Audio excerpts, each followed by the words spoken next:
guys, welcome back to my channel. As you can see from the title, we've got a completely new different video. Someone had actually requested this on my Drive With Me. They asked me to do a driving test experience like kind of video, and I was like, why not? I actually always wanted to do this video before I even started my channel. I was like, if I start my channel, calm down.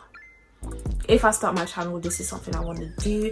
But then when I started my channel, I was like, I don't know if people actually want to see this, so like, what's the point? But because someone actually suggested it, I was like, okay, I'm gonna do it, because someone, at least one person suggested it. So if I get one view, I don't care.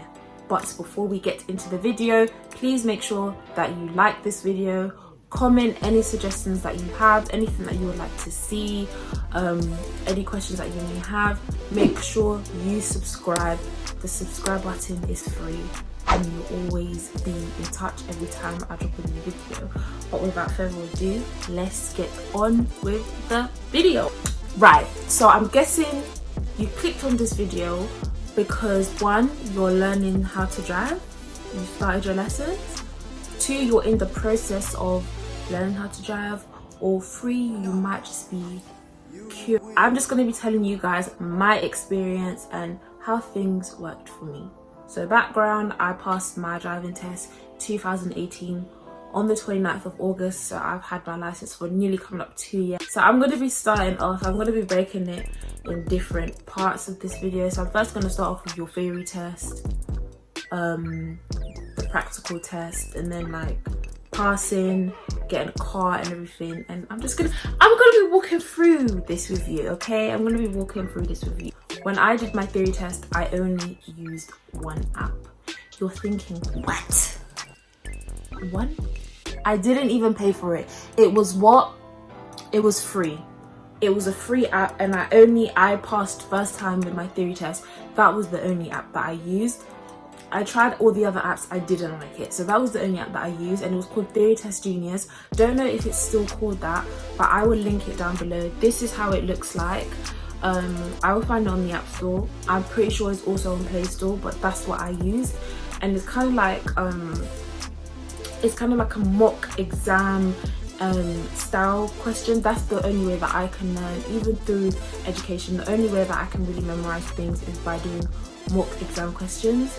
If you're not that type of person, you can also download the DVLA ones, but ain't nobody want to pay, okay? Because when I was learning how to drive, I was trying to save every single bit of coin, because I paid for my theory test by myself, my practical test by myself, paid for my car by myself, and my insurance. I paid for like literally everything basically by myself. So if you can save. The theory test, I think, is pretty much self-explanatory, and it just comes down to you actually taking the time to learn it. It doesn't take long to learn. Literally, I gave myself about a month to fully remember, learn everything. Then I booked my theory test, passed first time. Moving on to your practical. So I had three. Yeah, I had 3 driving instructors before I finally found the one that worked for me. The first one, I'm not really gonna get into it because these are just tips. The first one, he just used to talk too much, and he just used to take my money because he just liked to talk more than he liked to teach. The second one, I didn't like his vibe, so I had one lesson and I never went back. And the third one was the one who I really enjoyed. I felt very comfortable. He was very nice, very informative. It was literally like, as soon as you get in the car, like, let's go, like, we're driving.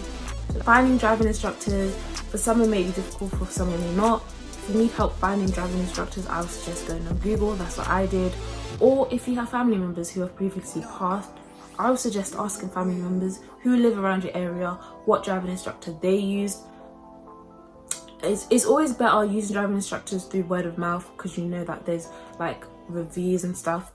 But if not, then just go and Google. My driving instructor was from AA driving school, so it was a bit costly, but because I felt so comfortable with him, I could not be bothered to like find another driving instructor. That was just wrong. I'm gonna tell you now, you're not going to learn how to drive from your first or second lesson. Do not expect it. If you want to learn how to drive, you need to be doing driving lessons at least 2 times a week, or at least, sorry, that's a stretch, at least once a week. I'm saying 2 times a week because once a week, let's say you learn on Monday, then you come back next Monday, you're probably gonna forget what you did last week Monday, so then you're gonna have to catch up what you did last week Monday and then add on top what you're gonna learn on that week, and that's just wasting time. My lessons were all on 2-hour blocks, so everything was on 2 hours. I used to play Blockly. No, that does not make sense, sorry. I used to play in blocks. It was pricey, but it worked, and I had lessons at least twice a week. Coming up to my driving test, I had lessons at least 3 times. Like, because he was very busy, if I can fit it in, I would fit it. As I said, it does not kick in straight away. Driving does not kick in straight away. You need to be very patient with yourself and with your instructor. When I was learning how to drive, there has been times you're gonna have good days and you're gonna have bad days. That's just how it is. Driving, learning how to drive, you're gonna have good days, you're gonna have bad days. There was one time I literally just cried. I cried, like, on my way back paying for my driving lesson. I was crying because nothing was working. Like, I was literally like trying to hold my tear in. One teardrop, wiped it, went home, burst into tears. It gets like that, and it's okay, because learning how to drive is not something that you can just pick up very quickly, but once you get it, you can't lose it. It's just one of them life skills that you have. Also, listen to your instructor. I do not know how many times I'm going to say this. Listen to your instructor. There has been many people, yeah, who do not listen to their instructors. They book their driving test, even though they know they're not ready. They know they're not ready. The instructor knows that they're not ready. So you're just wasting everyone's time. You're wasting your money by even booking that driving test. Listen to your instructor. Ask your instructor before you start your driving test, am I ready to book a driving test? Because once you book it and you go and you fail, you'll just feel like one mug. I'm gonna tell you, I did not pass first time. And then so to get into actually the driving test day. So the tips that I would recommend, this is why you're probably here, probably for the driving test tips. What I would recommend is the day before, just relax. Don't do anything too heavy. Don't try to fit all these things in your head. The come up, I used to use, like, I used to go on YouTube a lot and like just watch other people drive, like driving schools, World of Driving. I'll link them all down below. That's what I would religiously watch. But the day before, just chill out, calm down a bit.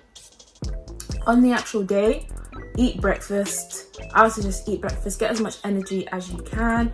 Obviously, you're gonna have a driving lesson with your instructor, and just go over, on that driving lesson, go over anything that you need to go over, anything that you're just not really clear on, just go over that. That is your time to tell your driving instructor what you want to go on.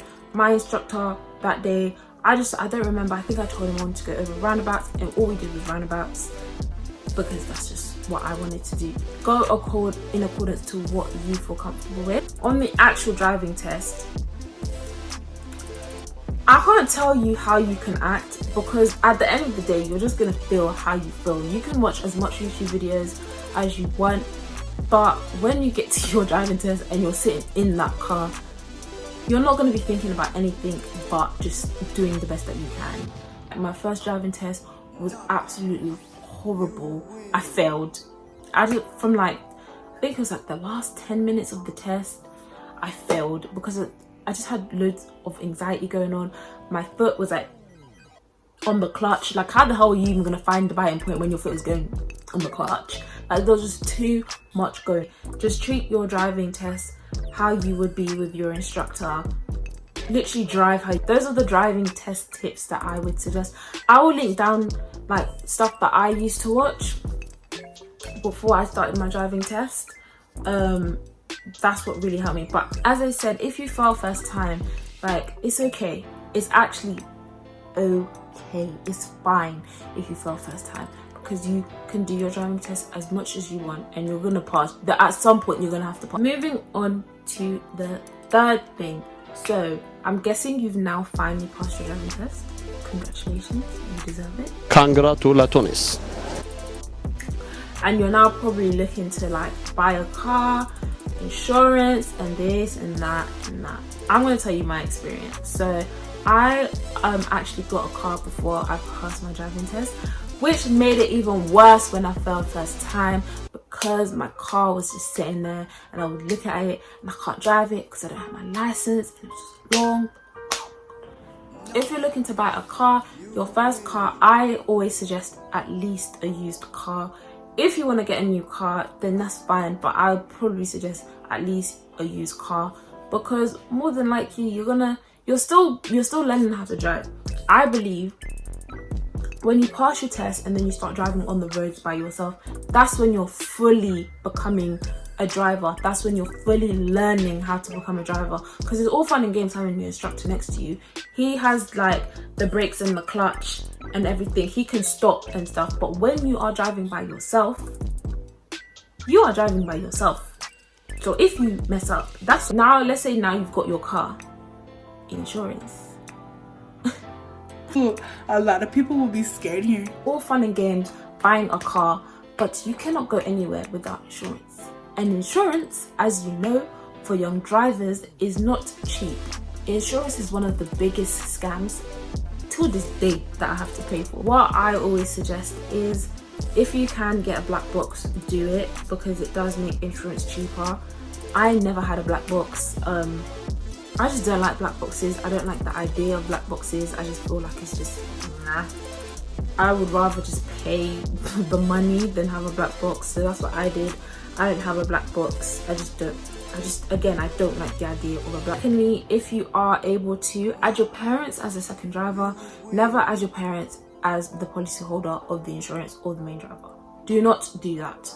There's some people who do it. Do not do that, because one, there's just more disadvantages than there is advantage. The only advantage that I can think of is that your insurance would be much cheaper. That's the only thing. But in the long run, you're not going to get any no claims bonus. You're not going to be earning any no claims bonus. So you can have your parents on your insurance as the policy holder. You're probably going to have that insurance. Let's say, for example, 3 years. 3 years you haven't got no claim bonus. Let's say now you want to start earning no claim bonus. Your insurance is going to be high because you have no evidence that you've collected your no claim bonus. Just don't do it. It's not worth it. Just add them as a second driver or a third driver. It will still make your insurance relatively cheaper, especially if they've been driving for a long time and they have a lot of no claim bonus and they've had their license for many years. That really does help. Also, when you're like trying to find insurance, go compare what's the other one, Compare the Meerkat. I use Compare the Meerkat. Ask friends what insurance company they use. And also, if you set your insurance for a later date, it's much cheaper as well. That's actually very true. So let's say you was looking to start insurance or whatever, you found an insurance company that you really like and you like the price, but let's say you want to start that insurance today. So let's say I'm searching today and I want to start that insurance today. It's going to be much cheaper. It's going to be more expensive than, let's say you said, if you start it 3 days from now, because it looks as if from the insurance eyes that you need insurance desperately so you can start driving. I would suggest wait, at least start the commence date from at least 3 days on. It does make it cheaper. I don't know what it is. Every time I've done it, there's a science behind it. It makes sense. If you can, saves a couple bit of money in that, saves a couple bit of pounds. So if you can, so if you have any questions, you can just drop them down below. But that is basically the end of the video. Thank you guys for coming back to my channel again. Just request any videos that you do have. I would happily do them just the way I'm doing this video, and I will see you guys on the next one.